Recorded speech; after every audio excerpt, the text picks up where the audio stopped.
The United Nations is warning of strains in global food security ahead of next month's COP30 meeting, where leaders are expected to make food systems central to climate action. So in a world of plenty, why are millions still going without? Shin files this report as we mark World Food Day. There's enough food in the world today to feed every person on Earth, and then some. But food has not always been abundant. In fact, it wasn't even guaranteed. That is until 10,000 years ago when humans began to farm.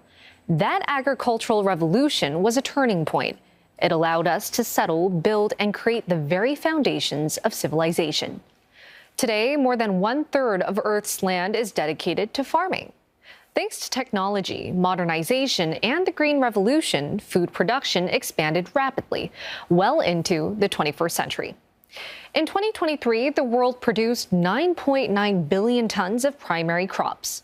We're now producing more food than there are people on Earth, enough for about 1.2 tons per person each year. That's roughly 3.3 kilograms of food every day for every individual on the planet. So, why does hunger persist? About 2.3 billion people still experience food insecurity in 2024. That's nearly 1 in 4 people globally. And in 2024, 53 countries and territories faced acute food crises, more than the year before. Last year in Asia alone, 1.1 billion people faced moderate or severe food insecurity. Now, there's enough food for everyone, but billions are still going hungry. And that's because the challenge isn't growing food, it's distributing it. Then let's take a look at Asia, a powerhouse of agricultural exports. Across the region, the pattern is clear. Nations like Thailand, India, Indonesia, Pakistan, and Bangladesh rake in billions of dollars each year from farming. They ship out everything from rice and fruit to palm oil, jute, and seafood. But those export numbers don't mean their people are getting essentials on the table. India, one of the largest food exporters on the planet, is also home to some 172 million undernourished people. Child malnutrition rates here are among the highest in the world. Indonesia is another big exporter, yet up to 45 million Indonesians are at risk of hunger, and 7% of the entire population is considered by the Bright Institute to be undernourished.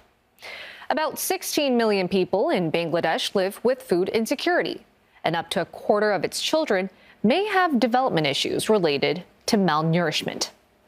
Pakistan's food exports are steadily growing, but around 11 million people still face high levels of acute food insecurity. And in Thailand, one of the world's biggest rice producers, an estimated 6 million people go hungry, while 1 in 10 children face severe food poverty. So why are these major global exporters facing such extreme levels of hidden hunger? One reason is rising food prices. Inflation has pushed up the average cost of essential food items, and it could get worse. Last year, 2.6 billion people could not afford a healthy diet. More than half of them were in Asia. A healthy diet means more than just having a full plate. It's about having enough variety, enough nutrients, and the right balance to stay strong. Food exporters are also unable to guarantee domestic affordability. When it's more profitable to sell food abroad, producers prioritize foreign markets. So local supplies shrink and prices soar, making produce unaffordable, which leads to poverty and unequal access.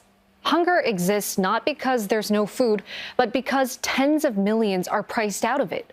Low incomes, weak infrastructure, and deep-rooted inequality mean nutritious food often does not get to the people who need it most. External shocks are exacerbating the problem.